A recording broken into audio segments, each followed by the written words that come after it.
사도 요한이 증거한 말씀을 보면은 하나님이 아들이 육신이 입고 오셨을 때 누가 그를 영접했느냐?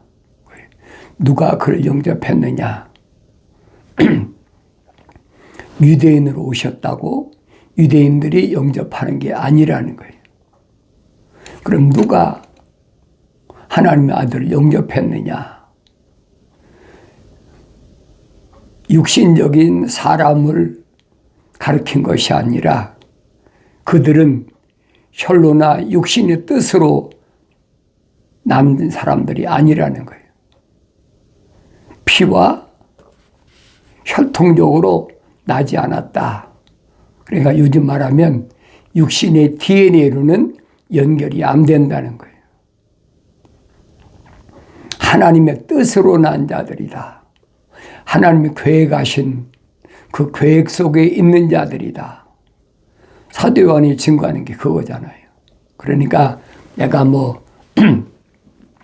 유럽에서 났든 대한민국에서 났든 미국 땅에서 났든 남미에서 났든 아니면 북미나 러시아나 아시아에서 났든 그 상관이 없다는 거예요. 왜?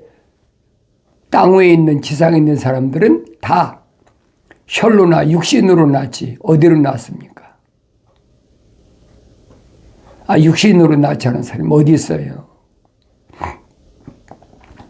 그런데 우리는 혈로나 육신으로 난 이 사람을 잘못 알고 있다는 얘기예요. 참빛은 육신으로 난 그런 사람을 얘기한 것이 아니란 말이에요. 그러니까 창세기 1장에 내가 말씀드리잖아요. 창세기 1장을 올바로 이해하면 성경 전체를 다 깨닫는다. 창세기 1장, 2장, 3장은 성경 전체에 대한 요약본이다. 총론이라면 쉽게 말하면. 왜 그렇습니까? 창세기 1장에 분명히 참빛이 있고 넷째 날에는 뭐가 있습니까? 해와 달과 별이 있잖아요. 해와 달과 별은 왜 필요합니까? 초목 때문에, 동식물 때문에 공중의 새나 땅 위의 짐승이나 땅 위에 기어다니는 곤충이나 물속에 있는 고기나 모든 이런 생명체 때문에 필요한 것이 해와 달과 별이라는 얘기예요. 그런데 창세기 1장 3절에 참빛은 그게 아니잖아요. 그게 분별이 돼야 된다는 얘기예요. 그게 보여야 된다는 얘기예요. 그 참빛은 육신에 속한 것이 아니라 혈통에 속한 것이 아니라 육신 안에 있는 하나님의 형상을 닮은 사람, 그 사람을 얘기하는 거라고요. 그러니까 하나님의 아들이 처녀 마리아의 몸에서 잉태할 때도 성령으로 잉태하셨다 그러잖아요. 성령으로 잉태하셨다. 내가 성령 받고 읽어야 성경을 올바로 깨닫는다는 사실을 기억하셔야 됩니다. 그러니까 내가 창세기 1장, 2장, 3장을 올바로 알면 창세기 1장은 하나님의 창조의 큰 원판이에요. 원 그림이요. 본 그림. 왜? 첫째 날부터 여섯째 날까지 하나님 창조가 기록되어 있고 창조가 완성되면 일곱째 날은 쉬시는 날이다. 분명히 기록되어 있잖아요. 2장에까지 안식에 대해 기록하셨잖아요. 그리고 2장에 가서 하나님의 창조의 내력은 구체적으로 이러하다 설명하잖아요. 그러니까 그때 사람을 하나님이 형상대로 창조하셨는데 그 형상을 보니까 다른 것이 아니라 하나님의 생명의 호흡을 불어넣었다. 틀을 만들어서, 흙으로 틀을 만들어서 생명의 호흡을 불어넣었다는 거예요. 그러니까 하나의 살아있는 혼이 됐다 그러잖아요. 영이 된 게 아니라 여러분, 혼적인 사람이 성령을 받아야 완성되는 거예요. 그게 기독교 진리입니다, 여러분. 그 사도 바울이 성령 받고 나서 설명이 그거잖아요. 첫사람 아담이 혼적인 몸을 입었다면 마지막 아담인 예수 그리스도잖아요. 마지막 아담이 영적인 몸을 입으신 것처럼 우리도 영적인 몸을 입어야 된다. 완성되어야 된다는 거예요. 어린아이 때는 안 들려도 날마다 순수한 말씀의 젖을 사모하고 날마다 먹으면 여러분이 깨닫죠. 그래서 기독교 복음 전도자 훈련은 유튜브 방송이나 페이스북 콘텐츠가 필요한 것이 그래 필요한 거예요. 왜? 이런 말씀은 어디 가도 들어볼 수가 없어요. 왜 내가 유튜브 방송 하나님 이름 파는 사람 안 들어보는 줄 압니까? 별의별 사람 다 있어요. 근데 기독교 아니건 세상 종교는 얼마든지 그럴 수가 있어요. 왜 나도 옛날에 거기 몸담 빠져있던 사람이니까 그거 모릅니까? 아, 내가 전에 저랬었구나. 참 어리석었구나. 근데 거기에 빠져있을 때는 그게 안 보이는 거예요. 오히려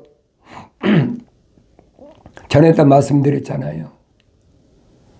은혜 받았다고, 성령 받았다고, 부모로부터 물려받은 엄청난 재산을 갖다가 다 소장인한테 나눠주고, 불쌍한 사람 나눠주고, 자기는 거지같이 하고 다니니까.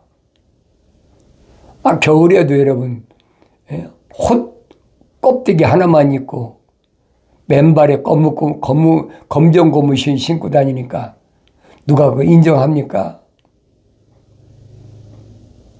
내가 어렸을 때부터 내가 말씀드리잖아요. 난 시골에서 충청도에 그 감리교에서 성장했는데 그때 보면 목사들 보면은 그래도 하얀 와이셔츠에다 넥타이 딱 메고 까만 옷 입고 그러고 피가 번쩍해야 그게 목사인 줄 알았거든요. 근데 이 목사님 보면은 아니야. 맨날 허름한 옷 입고 같이 다니는 사람도 무슨 뭐라고 그러냐 그 사죽을 잘 못 쓰는 반신부수된 사람 이런 사람하고 다니면서 그런데 그 사람들 입에서는 맨날 하는 얘기가 예수 전당하니까 내가 보기가 아주 민망하고 내가 그때는 그랬어요. 목사가 저렇게 살아야 된다면 난 목사 안 될란다. 나 솔직하니에요. 내가 어렸을 때 사춘기 때 그네 거부 반응이 이러는 거예요.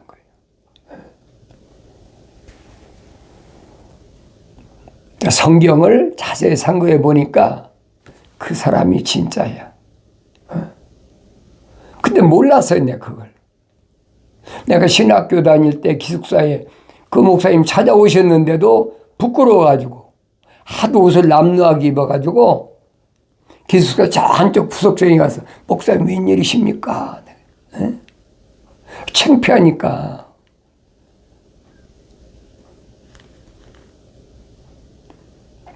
20대 때인데 20대 초반인데 얼마나 부끄럽습니까? 그때 여러분 내가 요즘 말하면 성령의 은사 방언도 하고 다 했어요. 그런데도 어리니까 그걸 몰라봤어. 부끄러워가지고 나보고 나한테는 뭐 아버지뻘 정도 되는 분인데 형제예요. 나하고 전도하러 가자. 어디로 전도하러 갑니까? 경기도 파주에 터키 부대가 있는데 거기 전도하러 가자는 거예요. 그 내가 영어도 못하는 무슨 터키 부대 가서 전도를 합니까? 아니 목사님 나는 영어 그렇게 못합니다. 내가 할 테니까 형제는 한국말 하라는 거예요. 그래도 그게 그렇게 부끄러울 수가 없었어요.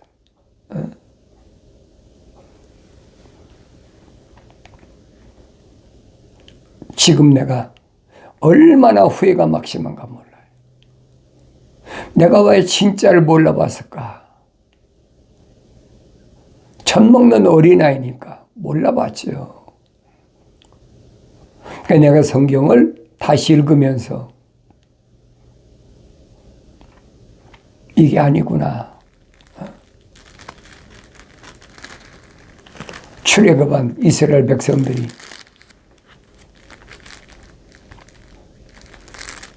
출애굽을 왜 했습니까? 야곱의 후손들이잖아요. 모세가 밝히잖아요.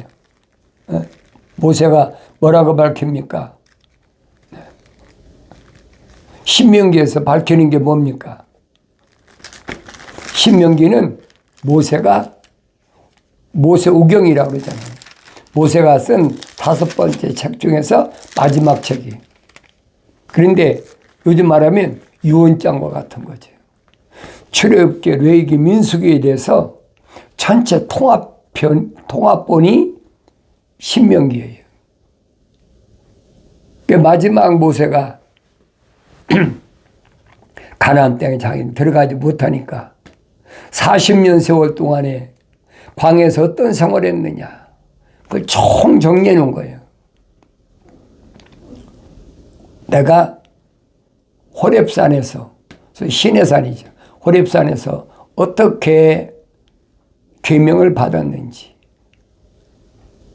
왜 첫 번째 받은 계명이 왜 깨트려졌는지 빠짐없이 신명기에서 다시 밝히잖아요.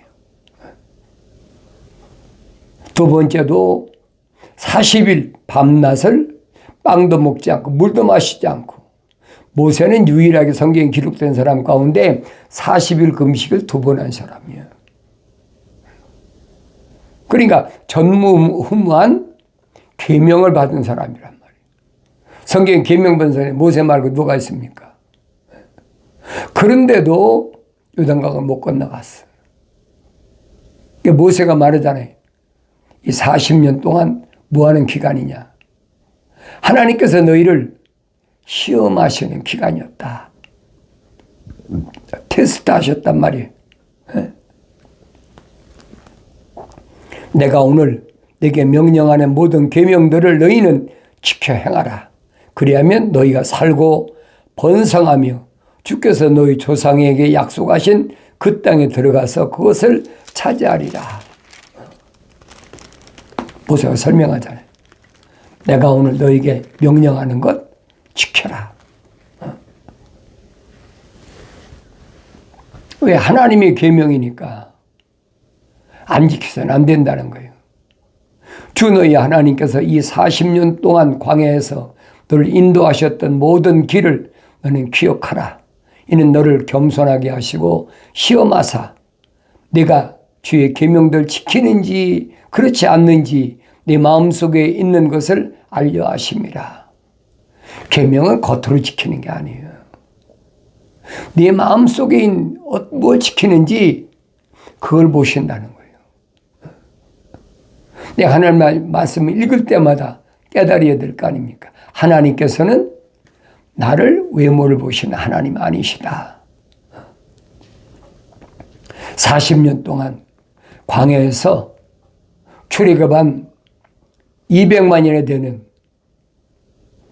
이들을 하나님께서 어떻게 관리하셨나. 천사를 통해 관리하시잖아요. 그게 내 눈에 보여야 된다는 거예요. 모세가 만난 건 누굽니까? 불을 다스린 천사잖아요. 그게 보일 때까지 내가 열심히 성경을 읽어야 돼요. 주 하나님께서 이 40년 동안 광야에서 너를 인도하셨던 모든 길을 너는 기억하라. 하나님이 인도하셨다는 거예요. 누굴 통해서? 밤에는 불을 다스리는 천사, 낮에는 구름 기둥, 물을 다스리는 천사. 그 인도하시는 거 보여야 될 거 아닙니까? 왜 그래요? 아브라함 때 약속하셨던 거거든요. 그들이 뭐 잘나서 그런 게 아니에요. 아브라함 때 약속하신 것 때문에 하나님 약속이 이행되는 것 뿐이라고요. 주께서 너를 겸손하게 하시고 너를 배고프게 하셨으며 너도 모르는 내 조상도 모르는 만나로 너를 먹이셨으니 이는 사람이 빵으로만 사는 것이 아니요 주 입에서 나오는 모든 말씀으로 사는 것을 너로 알게 하려 하심이니라. 하나님의 아들이 광야에서 40일 동안 금식했을 때 뭐가 달라붙었어요? 마귀에 달라붙었잖아요. 마귀에 달라붙어가지고 40일 금식했으니까 육신 입고 왔으니까 얼마나 배고프고 굶주리고 목이 마릅니까? 그러니까 이 돌들로 떡을 만들라고 마귀가 와서 달라붙어 시험하잖아요. 그때 하나님의 아들이 무슨 말씀으로 마귀를 물리쳤느냐? 이 말씀이에요. 주께서는 너를 겸손하게 하시고 너를 배고프게 하셨으며 너도 모르고 내 조상도 모르는 만나로 너를 먹이셨으니 이는 사람이 빵으로만 사는 것이 아니요 주 입에서 나오는 모든 말씀으로 사는 것을 너로 알게 하려 하심이라. 하나님이 하신 말씀을 하나님의 아들이 마귀에게 선포하니까 꼼짝 못하잖아요. 하나님 말씀은 일구연하시는 분이 아니에요. 너는 내가 특별히 사랑하고 너는 덜 사랑하고 그런 분이 아니에요. 하나님은 공평하시다. 누구나 다 시대에 따라서 누구나 다 똑같아요. 이게 하나님의 아들이 말씀하시잖아요. 하나님이 우주만물을 창조하신 하나님이 비를 내리시고 해를 뜨게 하시는데 사람을 뭐 가려서 너는 비가 필요하니까 비를 맞고 너는 비가 필요 없으니까 안 맞고 그게 아니시라고. 똑같이 비를 내리시고 똑같이 햇빛을 비주신다는 거예요. 악인이나 선이나 똑같다는 거예요. 그런데 생명책에 그 이름이 기록이 안 된 사람, 생명호흡이 안 들어간 사람, 이런 사람 뭡니까? 자연인이잖아요. 자연인. 이런 사람은 생명이 없다는 거예요. 자연인은 그래서 성령의 일을 받아들이지 않는다는 거예요. 사도 바울이 설명하잖아요. 자연인은 하나님의 영의 일들을 받아들이지 않는다. 받아들일 수가 없죠. 생명책에 이름이 기록되고 생명의 하나님의 거룩한 호흡이 들어온 사람이 책망받고 돌이켰을 때 성령 받는 거지 아무나 내가 성령 받고 싶다고 받느냐 이 말이에요. 그 기독교 아니에요, 여러분. 올바로 잘 아세요. 그럼 어떤 사람은 그렇게 질문하죠. 이 전전에도 마찬가지예요. 하나님 불공평하시다. 왜 누구는 생명책 기록하고 누구는 생명책 기록지 않았느냐. 그럴 거 아닙니까? 바울이 설명하잖아요. 토기장이가 질그릇을 만드는데 하나는 천하게 쓸 그릇, 하나는 귀하게 쓸 그릇 만드실 고난이 없으시냐? 피조물인 주제에 창조주 하나님에 대하여 이러고 저러고 해. 바울 서신을 성령 받고 읽어야 한단 말이에요.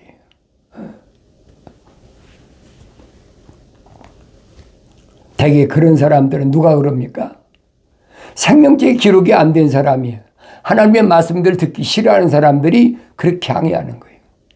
2000년 전에도 유대인들이 하나님의 아들에게 와서 얼마나 항의를 합니까? 지금도 똑같아요, 여러분. 그래서 누가는 변화산상에서 하나님의 아들이 변형되셨을 때 누가가 본 게 아니에요. 변형되셨을 때 모세와 엘리야와 하나님의 아들 세 분이 만나셨는데 그들이 무슨 말씀을 나누셨느냐? 하나님의 아들이 예루살렘에서 어떻게 죽어야 될지를, 어떻게 죽으셔야 될지를 의논했다. 누가만 기록하고 있어요. 누가복음만. 그러니까 이런 하나님 말씀을 내가 성령 받고 성장하여 깨닫는다고요. 그전에 성경 안 읽었습니까? 읽었는데도 깨닫지 못해. 그러니까 날마다 하나님 말씀을 상고하라. 구약에서는 뭐라고 해요? 먹으라는 거예요. 말씀을 먹어라. 읽어라. 날마다 말씀을 먹고 그 다음에 되새김질하라. 네, 여러분에게 말씀드리잖아요. 엿새 동안은 하루에 날마다 석 장씩 성경을 읽고 7째 날에는 18장을 되새김질하라는 거예요. 그러면 하나님의 거룩한 뜻이 무엇인가를 깨닫지요. 그런 사람의 기도는 하나님 받으신다는 거예요. 아브라함에게 말씀하셨잖아요. 3년 된 암소, 3년 된 암염소, 3년 된 순양. 왜 이 짐승만 번제물로 드리라고 했는지 그걸 깨달으면 여러분이 성숙한 사람이에요. 왜 집비둘기 새끼와 산비둘기 새끼를 드리라고 했는지, 왜 아브라함이 창세기 15장에서 다른 짐승은 다 각을 떠났는데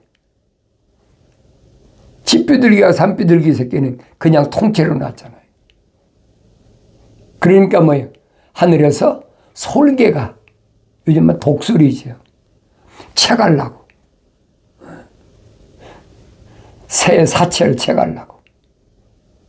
그러니까 흑암이 덮여갖고 아브라함이 깊은 잠이 들었어요. 왜? 새를 쫓다 보니까 힘들어서 잠이 들었어. 그때 천사가 나타났어.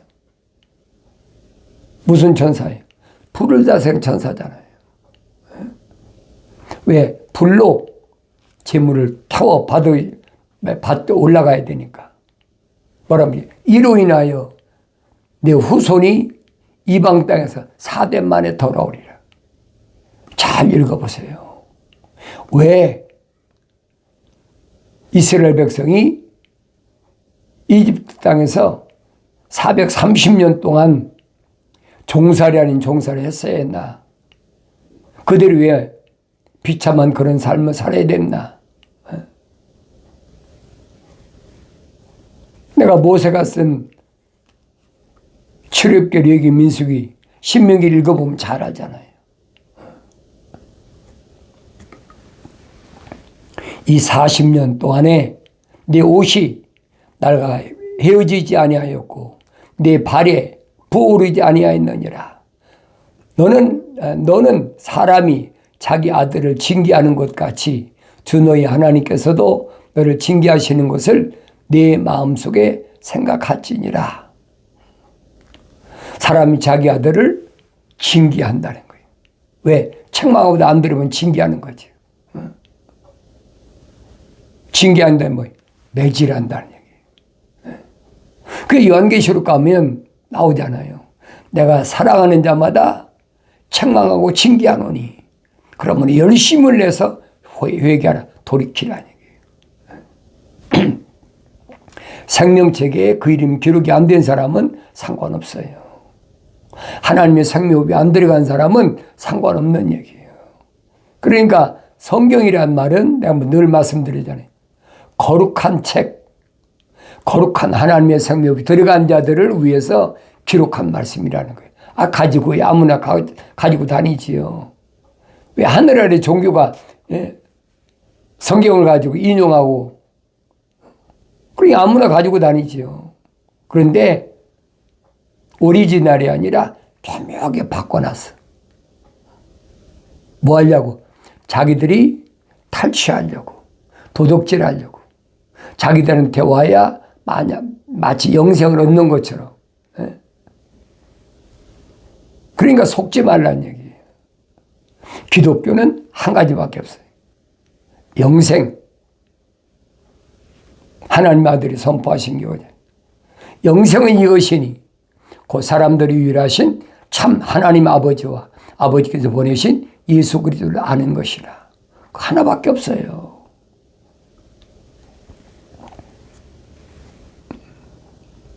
너는 사람이 자기 아들을 징계하는 것 같이 주 너희 하나님께서도 너를 징계하신 것을 네 마음속에 생각하지라. 그러므로 너는 주 너희 하나님의 계명들을 지켜 그분의 길에서 행하고 그분을 두려워하라. 주 너희 하나님께서 너를 아름다운 땅으로 인도하시리니 시냇물이 흐르고 골짜기들이 작은 산들이 솟아나는 샘물과 깊은 곳들이 있는 땅이며 밀과 보리와 포도나무들과 무화과나무들과 석류들이 땅이요 기름 올리브와 꿀이 땅이며 내가 부족함이 없이 빵을 먹을 땅이라. 내가 그 안에서 아무 부족함이 없으리라. 그 땅이 돌들은 철이요 너는 산지에서 놋을 캘 것이라. 너는 먹고 배부르면 그때 너는 주 너희 하나님께서 내게 주신 그 아름다운 땅으로 인하여 그를 송축할지니라. 다른 말이 아니잖아요. 이런 출애굽한 이스라엘 백성이 모세를 통해 주신 말씀은 똑같아요. 오늘날도 똑같아요. 내가 출애굽했다면, 내가 세상과 등지고 주님 따라갈 길을 택했다면 내가 광야 40년 길을 가고 있는 거예요 지금. 아브라함이 창세기 12장에서 부르심을 받아서 아들 이삭을 모리아 산에 가서 들여서 합격될 때까지 40년 걸렸다고 그러잖아요. 40년, 그냥 40년이 아니에요, 여러분. 불을 다스리는 천사가 창세기 22장에서 아브라함한테 뭐라고 그럽니까? 됐다. 네 아들 이삭을 손대지 말라. 제단에 올려놓고 지금 각을 들려고 칼을 들고 있는데 아브라함아 부르시잖아요. 천사가 부르잖아요. 내가 내 사랑하는 아들, 그렇게 백세 얻은 아들인데, 끔찍한 아들인데 내 명령보다 그 아들을 더 사랑하지 않는 거 내가 봤다니 합격됐다는 거예요. 합격될 때까지, 완전해질 때까지 40년 걸렸다 기억하세요. 내가 세상을 살아가는 이 40년이 뭘 의미하는지를 올바로 아시고 날마다 하나님 말씀을 상고함으로 하나님께서 나에게 주신 귀한 사명 겸손하게 하시라고 그 계명 주셨다는 거예요. 내 마음을 다하고 뜻을 다하고 목숨을 다하여 주 너의 하나님을 사랑하고 내 이웃을 내 몸같이 사랑하라. 이 말씀을 통해서 이 계명을 통해서 승리, 기쁨이 있는 복된 삶을 살아가길 바랍니다.